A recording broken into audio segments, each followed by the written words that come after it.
మన రక్షకుడు అయిన యేసుక్రీస్తు వారి శ్రేష్టమైన నామంలో ఉదయకాల మన్నా అనే చక్కని కార్యక్రమాన్ని చూస్తున్న మీ అందరికీ నిండు హృదయంతో వందనాలండి. దేవుని మహాకృప మీ అందరికీ కూడా తోడై ఉండునుగాక. ఎలా ఉన్నారు మీరు? దేవుని కృపలో మీరు మీ కుటుంబాలు వర్ధిల్లుతున్నాయా? ఉదయాన్నే 5 గంటలకు నిద్రలేచి మోకాళ్ళ మీద పడి ప్రార్థన చేయండి. సూర్యుణ్ణి మీకంటే ముందు ఉదయించనీయొద్దు. సూర్యుని కంటే ముందు మీరే ముందు లేచి మోకాళ్ళ మీద పడి దేవుని సన్నిధి గడపండి. ఎన్ని విజయాలు మీకు వస్తాయో మీరే చూద్దురు. కానీ ఈరోజు మన ధ్యాన వాక్యంగా 23వ కీర్తన నుండి ఒక చక్కని మాట 6వ వచనాన్ని ఇలా చదువుదాం. నేను బ్రతుకు దినములన్నీ కృపాక్షేమములే నా వెంట వచ్చును. చిరకాలము యెహోవా మందిరములో నేను నివాసము చేసేదను. నేను బ్రతుకు దినములన్నీ, ప్రియులారా, ఇవి అన్ని దినాలంట. బ్రతికే రోజులన్నీ 100 సంవత్సరాలు బ్రతికితే 100 సంవత్సరాలు కూడా, ఏదో ఇది 3 నెలలో 6 నెలలో సంవత్సరం కాదట. జీవితకాలం అంతా బ్రతుకు దినాలన్నీ కృపాక్షేమము, కృపాక్షేమాలు నా వెంట వచ్చును అంటున్నాడు కీర్తనాకారుడు. ప్రియబిడ్డ, ఈ రోజున ఈ మంచి ఉదయకాల సమయంలో ఈ మాటలు మీరు వింటున్నారుగా. మీ వెంట కృపాక్షేమాలు వస్తున్నాయా? లేదండి మా వెంట కుక్కలు వెంట పడుతున్నాయండి అంటారా? లేదండి పోలీసులు మా కోసం వెతుకుతున్నారండి, మా వెంట పడుతున్నారండి పోలీసులు అంటారా? లేకపోతే అప్పులోళ్ళు మా వెంట పడుతున్నారండి, ఏం చేయాలో అర్థం కావట్లేదు అన్నయ్య అంటారా? మీ వెంట అసలు ఏం వస్తున్నాయి?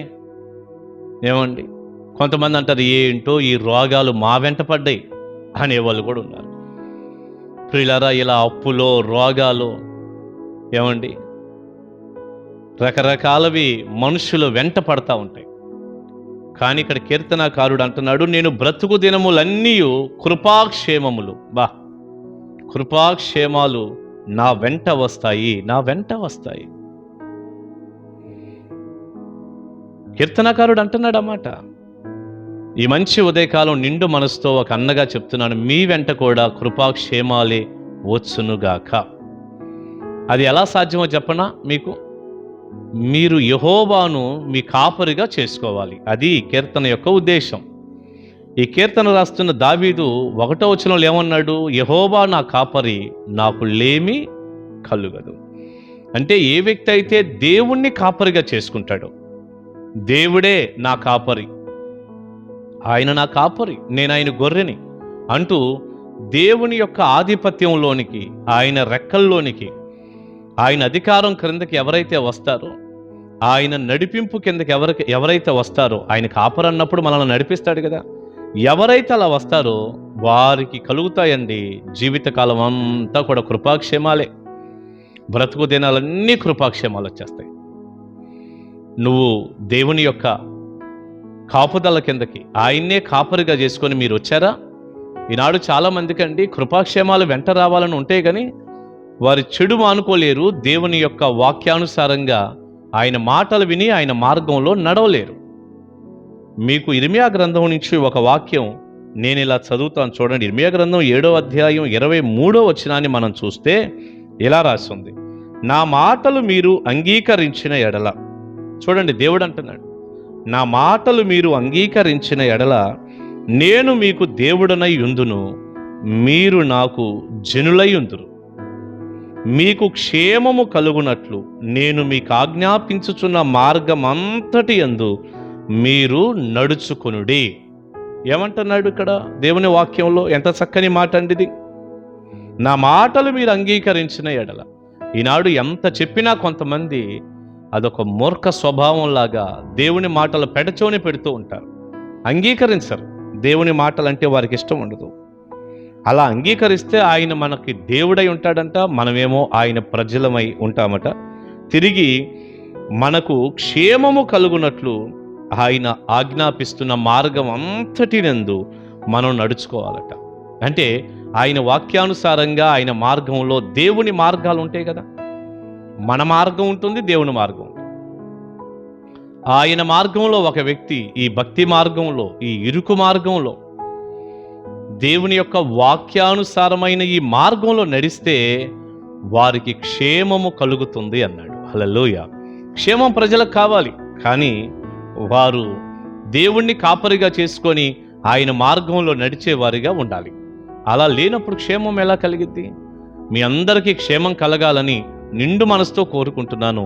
మీరు దేవుని మార్గంలో నడిపించబడుదురుగాక. మనం చదివిన 23:6 ఆ 2వ భాగంలో ఒక మాట అన్నాడు. చిరకాలము నేను బ్రతుకు దినములన్నీయు కృపాక్షేమాలే నా వెంట వచ్చును అన్నాక, చిరకాలము యెహోవా మందిరములో నేను నివాసము చేస్తాను అంటున్నాడు భక్తుడు. మరి దేవుని కృపాక్షేమాలు మన వెంట వస్తుంటే మనం సారాయి కొట్లో నివాసం చేయం కదా, బ్రాందీ షాపుల్లో చేయం కదా, సినిమా హాలలో నివాసం చేయం కదా. ఏమండి, ఆ పాపపు ఈ పాపపు ఇంట్లోకి వెళ్ళి అక్కడ నివాసాలు చేయం కదా. మన నివాసం లోకంలో కాదు కదా, మనం దేవుని సన్నిధిలో నివసిస్తాం. చూడండి, నివాసం చేస్తాను, ఎంత చక్కటి మాట అంటే అది. నివాసం అనేది ఎక్కువ సమయాన్ని చూపిస్తుంది. ఈనాడు దేవుని మందిరానికి ప్రజలకి రావటం, దేవుని మందిరానికి ప్రజలు రావటం చాలా కష్టం. వచ్చినా ఏదో ఎప్పుడో అడపాదడప, నెలకో 2 నెలలకో 2-3 వారాలకో మొత్తం ఒట్టిపోయినట్టే ఉంటుంది. ఒకవేళ ఆదివారం వచ్చేవారైనా కూడా వారికి నచ్చినప్పుడు 10 గంటలకు ఆరాధన అనుకోండి, 12 గంటలు కూడా వచ్చేవాళ్ళు ఉంటారు. ప్రియులారేమై ఏమంతా ఈ క్రమాలు ఏంటో మనకేం అర్థం కాదంట. అసలు ఏం అర్థం కాదు. క్రమం లేదు. చిరకాలం యెహోవా మందిరములో నేను నివాసం చేస్తాను అంటే, నివాసం అనేదండి ఒక స్థిరమైన జీవితాన్ని, ఎక్కువ సమయాన్ని చూపిస్తుంది. చూడండి, వచ్చిపోవటం కాదు, మొహం చూపించిపోవటం కాదు, నివాసం చేస్తాను, అక్కడ నేను నివసిస్తాను అంటే. అక్కడ కృపా శామ్యూల్ గారు మీరు ఎక్కడ నివసిస్తున్నారు అన్నారనుకోండి, నేను ఎక్కడ ఉంటున్నాను ఇప్పుడు, నేను ఆయా ప్రాంతాలకు అట్టెళ్ళి ఇట్టొచ్చేస్తాను, అది నివాసం కాదు కదా.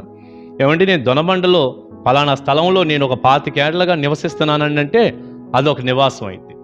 అట్లా దేవుని మందిరంలో ఎక్కువగా ఉండటం అనేది నివాసం, కానీ ఏదో పండగలకి, పబ్బాలకి, క్రిస్మస్లకి కాదు కదా. నేను ముగిస్తున్నాను. దేవుని బిడ్డ, మీ కృపాక్షేమాలు మీ వెంట రావాలంటే దేవుణ్ణి మీరు కాపరిగా చేసుకోండి, ఆయన వాక్యాన్ని అనుసరించండి, ఆయన మార్గాల్లో నడవండి, ఆయన మందిరంలో చిరకాలం ఉండేటట్లుగా చూడాలి.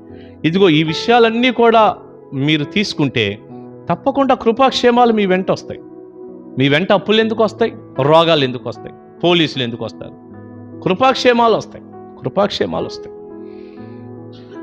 ఈ ఉదయకాలం దైవజనుడిగా మిమ్మల్ని దీవిస్తూ ఒక మాట చెప్తున్నాను. కృపాక్షేమాలు మీ వెంట వచ్చునుగాక. దేవుణ్ణి కాపరిగా చేసుకుని ఆయన మార్గంలో నడవండి, ఆయన మందిరంలో గడపండి. దైవాశీస్సులు మీకుంటునుగాక. ప్రార్థన చేసుకుందాం. పరిశుద్ధుడా, ప్రేమగల తండ్రి, మీకు వందనాలు నాయన. వెతబడిన చక్కని సందేశం మీ ప్రజలకు దీవెనకరంగా మీరు మార్చండి. మా జీవితకాలం అంతా కూడా ప్రభువా కృపాక్షేమాలు మా వెంట వస్తాయి అన్న మాట ద్వారా మీరు మాట్లాడారు. ఈ వాక్యం వింటున్న ప్రియమైన పిల్లల జీవితాల్లో వారి వెంట ఏమేమి వస్తున్నాయో తెలియదు, కానీ ఆ శాపాలు, రోగాలన్నీ యేసు నామములో కొట్టివేయబడునుగాక. ఆ దరిద్రమంతా యేసు నామములో తొలగిపోవునుగాక. మీ ఆశీర్వాదపు జల్లులు వారి కుటుంబాల్లో ఉండునుగాక. సియోనులో నుండి నాయనా మీ బిడ్డలను మీరు ఆశీర్వదించండి, దీవించండి. వారు మీ ఆజ్ఞల మార్గంలో మీ వాక్యానుసారంగా నడుస్తూ మిమ్మల్ని కాపరిగా చేసుకొని మీ మందిరంలో నివసించే కృప ఇవ్వండి. కృపాక్షేమాలు వారి వెంట పంపండి, సహాయపడండి.